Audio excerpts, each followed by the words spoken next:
DIA's total program ranges from its historical collection of the art of the 60s and 70s, artists like Dan Flavin, Donald Judd, Joseph Beuys, John Chamberlain, and Walter de Maria. For example, Walter de Maria, we have works in New Mexico, such as the Lightning Field, which is on a ranch, a work of art in the landscape that you must travel to, and we maintain that work. And we also have works like the Earth Room or the Broken Kilometer in New York. And we have this incredible historical collection. Then we have an ongoing program with exhibitions where we invite other artists to make work on an ongoing basis. You've seen in this building Juan Munoz, who's a Spanish artist, or Hannah Darboven, or Fred Sandback, who's also part of the collection, or even this work by Dan Graham, which is on the rooftop. In addition, DIA has poetry readings, lectures, symposia, music, so that we bring all of the arts around the visual arts to create a full program for the community and for a national and international audience. Expression, I think, in the arts takes many different forms. Many people think of it in terms which are emotional or colorful. I think DIA's tradition of art, which is sometimes challenging in a very simple way, whether it be Dan Flavin's light sculpture or this simple reflective glass of Dan Graham's pavilion, is a statement of a different kind of expression, one that is about reducing the elements around one's thinking, forcing you to think about your environment and yourself. And that is a kind of simple form of expression that I think the general public doesn't always think of as easily.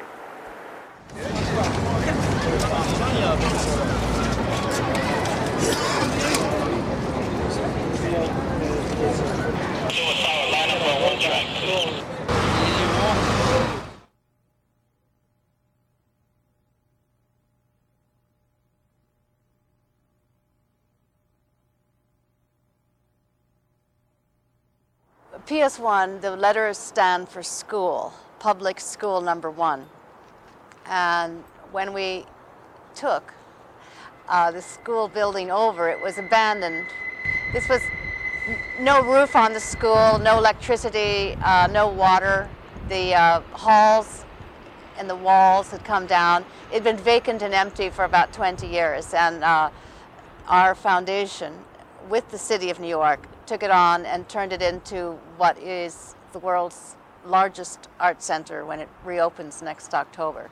But this opened in 1976, ran until 3 years ago, and now with a great deal of money and time spent in the renovation, will reopen in October.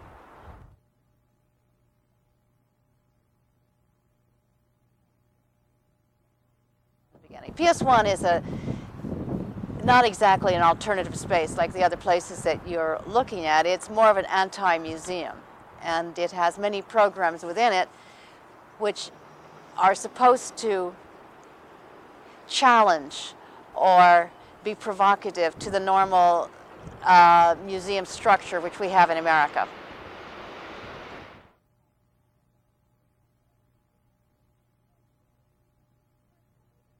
The first and major difference, it's not a very interesting difference, but it's a very obvious one. We don't have a collection. We don't buy art, and we certainly don't sell it. So we're not a collecting institution, we're not a collecting museum. We're also absolutely not a school. We are organized in ways which American museums are frequently organized. We have curators, we have guest curators, we have many, many exhibitions every month. We travel our exhibitions. Our exhibitions generally go to other museums. They generally do not go to alternative spaces because those places don't have the room or the finances to incorporate. But what we are is we're a radical museum, or we think we are a radical museum. That's our goal. And that's one reason that other museums want our exhibitions, because they can have the art without any of the trauma of doing the work of working with the radical artists who, as you are all artists, you know very well that it's often difficult to work with living artists. They always create problems. They never know exactly what they're going to do. They always need more money, and they often produce pieces which are different at the end from the pieces they started out with the idea of making. So normal museums like to work with either dead artists which is the most enviable artist to work with, no trouble at all, or artists who've already made the piece and then you know exactly what it is and you don't have any surprises.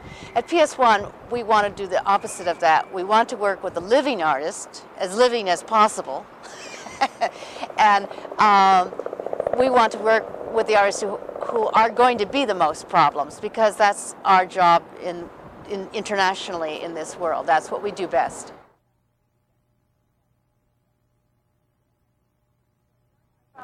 The very, very beginning, who started working in normal museums, realized that it was easy to forget the artist when you work in a museum.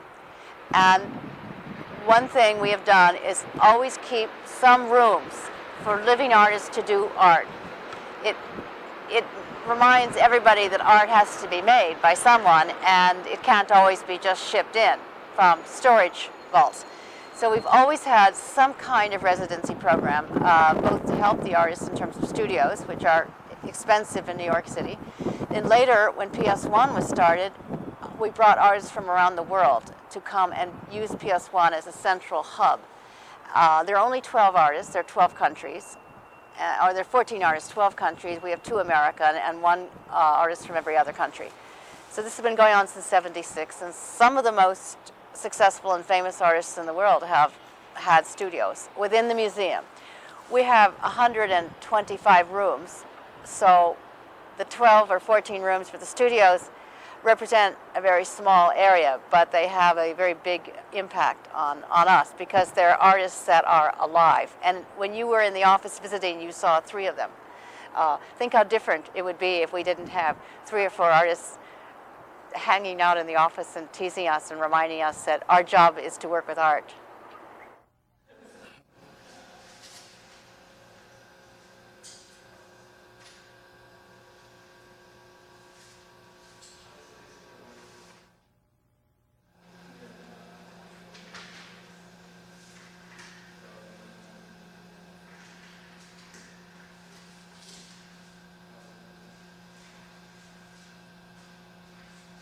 The Fisher Landau Center was begun design stages in 1989. At that point, Mrs. Landau, working with her colleague Bill Katz, contacted Max Gordon. They decided they wanted to create a center to house her art collection. At that time, she had approximately 700 pieces of contemporary art, and it has now grown to over 900 in the past 5 years. The idea was to create a center where the art could be stored and at the same time use the collection as the beginning stages for exhibitions. We have over 25,000 square feet of exhibition space housed on 3 floors. Let me see. Max Gordon's design was to take the warehouse building and essentially leave it intact. The walls are 3 feet from the existing space. The idea was to marry both the architecture and art together and create a third experience. During the design process, Max Gordon passed away. He was, the design was carried through by Bill Katz. He saw through the details, and what we have is left today.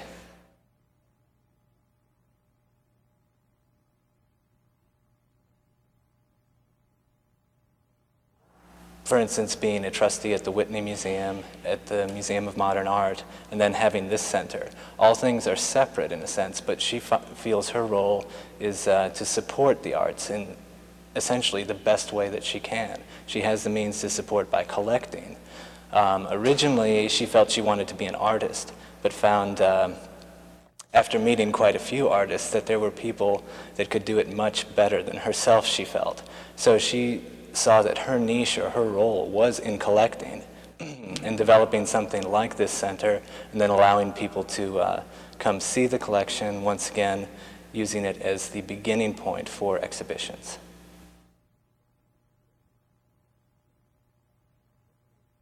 Yes, it is by appointment only. We have a limited staff. Mondays through Thursdays from 10 o'clock to 4 o'clock, people can make appointments. We go from small groups of 1 or 2 people to up to 50 people, which is roughly a busload. We only ask that people reserve in advance to come to the center, and then each person or group of people is given a personal guided tour through the space, showing either the current exhibition, or perhaps if they're interested in architecture, we show them some of the details of the building.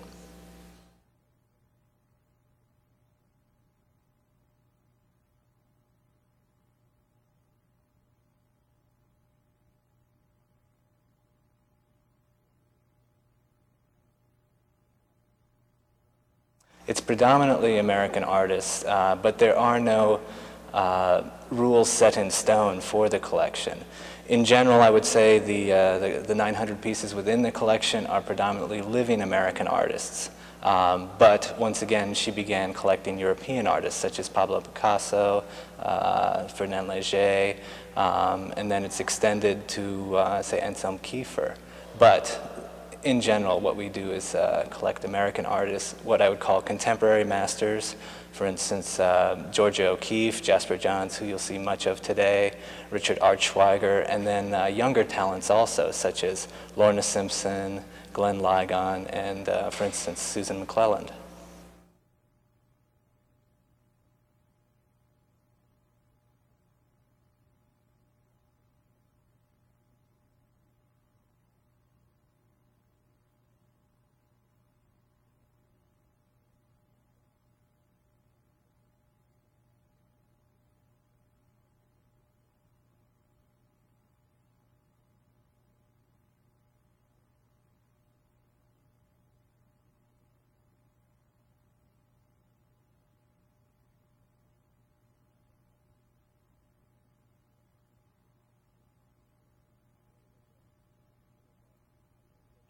I think that it's going to continue. I mean, I think the days of American art or art from one nation has totally collapsed, and it's going to be a much more global situation, which is much more exciting once again. There are different venues, different artists doing different things, and once again, artists reacting or curators reacting to different contexts outside of just the, for instance, American or New York art world.